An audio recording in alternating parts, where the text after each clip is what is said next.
तेजस्वी जी के माए बाप तो दोनों मुख्यमंत्री पूर्व मुख्यमंत्री रहे हैं और उसी का अहंकार उनको हमेशा झलकता है उनकी बातों में। जाकर जनता के विश्वास पर खरा उतरना होगा और जो अकुत संपत्ति कमाए हैं वो जनता के बीच बांटना होगा। हो चुके हैं 15-20 साल, पढ़ा चुके हैं, अनुभवी हैं।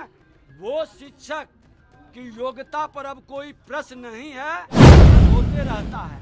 तो वो विभाग की एक प्रक्रिया है, किसी शिक्षक को डरने की जरूरत नहीं है। नमस्कार, मैं हूं देवांशु। आप देख रहे हैं इस वजह से बिहार के डिप्टी सीएम विजय सिन्हा का बड़ा बयान आया है तेजस्वी यादव को लेकर। विजय सिन्हा ने कहा है कि जो लूट का धन उन्होंने अर्जित किया है वो बिहार को वापस जो है वो लौटाना होगा। इसके अलावा नियोजित टीचरों पर भी विजय सिन्हा का बड़ा बयान आता है। उन्होंने कहा है कि नियोजित टीचर जो है वो अरसे से बिहार में जो है वो बच्चों को पढ़ा रहे हैं, अब बारी उनके प्रमोशन की है। ये तो डिपार्टमेंटल एग्जाम है, उन्हें देना भी होगा। इसके अलावा बहुत कुछ कहते हुए नजर आ रहे हैं डिप्टी सीएम। अब उनका पूरा बयान सुनिए। बिहार को बिहारी शब्द को गाली किसने बनाया? बिहार को अपमानित और कलंकित किसने किया? बिहार की गाढ़ी कमाई किसने लूटा? जो चपरासी क्वार्टर में रहता था वो अरबों का मालिक कैसे बना?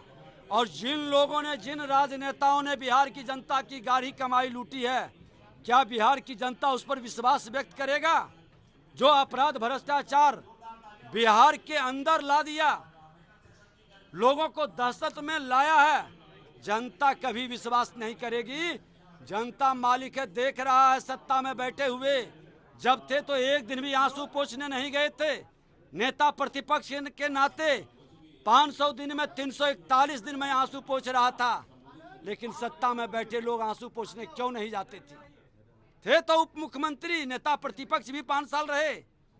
आज जब लग रहा है कि अब सत्ता आने वाली नहीं है, माता पिता का सपना चूर चूर हो गया, बिना जनादेश के मुख्यमंत्री बनने का सपना टूट गया, तो जन विश्वास लेने चले। अरे जनता ने आप पर तो विश्वास किया ही नहीं, आपको तो 22 सीट पर लाकर छोड़ दिया था और इस बार भी 25 सीट से ज्यादा ये नहीं जीतेंगे।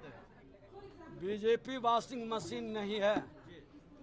बीजेपी में जो राजद के समय में जंगल राज लाने वाले लोग थे, उनको वो खुद आते हैं और कहते हैं कि मुझको जंगल राज में ठेल दिया था, मुझको जंगली बनाने का व्यवस्था किया था, लेकिन मेरा बच्चा उस जंगल राज का वातावरण में न पले। मैं सुशासन में रहना चाहता हूँ, शांति के साथ रहना चाहता हूँ, विकास के साथ चलना चाहता हूँ।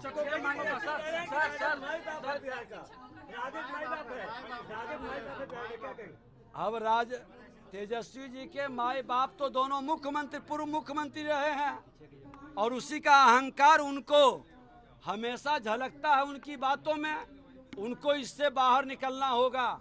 जनता के बीच जाकर जनता के विश्वास पर खरा उतरना होगा और जो अकुत संपत्ति कमाए हैं वो जनता के बीच बांटना होगा। जो नेता पिछले 50 वर्ष के अंदर देश को लूटने वाला जो लोग हैं, वो तमाम नेताओं की संपत्ति जनता की संपत्ति है और उस संपत्ति को जब तक जनता को वापस नहीं करेगा, वो इससे लोगों पर जनता विश्वास नहीं करेगी। क्या होगा? शिक्षकों के मांगों का क्या होगा? सक्षमता परीक्षा क्या देना होगा उन लोगों को? शिक्षक के साथ सरकार की पूरी सहानुभूति है।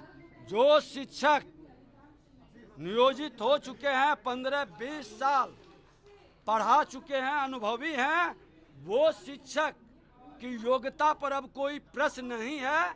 लेकिन डिपार्टमेंट में प्रमोशन के लिए ऐसे भी एग्जामिनेशन होते रहता है, तो वो विभाग की एक प्रक्रिया है, किसी शिक्षक को डरने की जरूरत नहीं है।